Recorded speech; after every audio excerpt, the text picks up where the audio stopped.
خان ویلی چې د ازادۍ په لار کې حتی شهادت ته هم تیار یم. فکر کوئ دغه څرګندونه چې خان ترسره کړي څه ویني؟ آیا خان خو به هم د ذوالفقار علي بوټو په سرنوشت باندې ناخته کیږي؟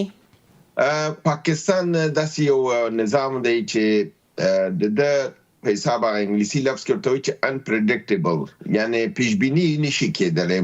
مخوینه ډیره مشکله ده. لپاره دی چې دا نظام د دې هایبرد نظام دی، د دې خپل په اختیار کې نه دی، د مزي بهر نه دی، هدایت د بهر نه اخلي. کدی مخکې مشران اعدام شوي دي یا بندي شوي دي یا خوشي شوي دي یا کوم جنرال راغلی قدرت یې نیولی بیا جنرال د قدرت نه لرې کړلی شوی دی. د دې ټولې تانې بانې او مزي چې تاسو د تاریخي لحاظ نه وګورئ د بهر نه دي، او هغه دي دوه مملکت دي، انګلستان او امریکا ده چې دا مزي کنټرولوي.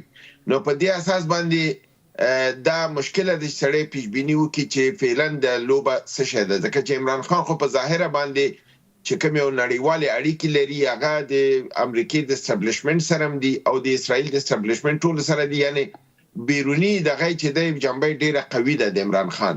مګر هم د داخلي دا دی چې عاصم منیر چون د عمران خان ځان ته یو خطر بولي او ستونزه کې دی، او تاسو معلومه ده چې دا کوم یو مسوده د قانون چې دی اوس غواړي چې 9م امندمنت یو 8م امندمنت باندې دوی لګیا دي کار کوي چې په هغې کې ځینې نور بدلونونه د نظام په ګټه راشي.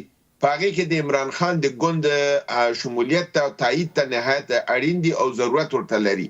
په دې اساس باندې دوی د عمران خان نه چې کومه غوښتنه وکړه عمران خان هغه رد کړله، په دې اساس دوی ورباندې هغه حکم راویسته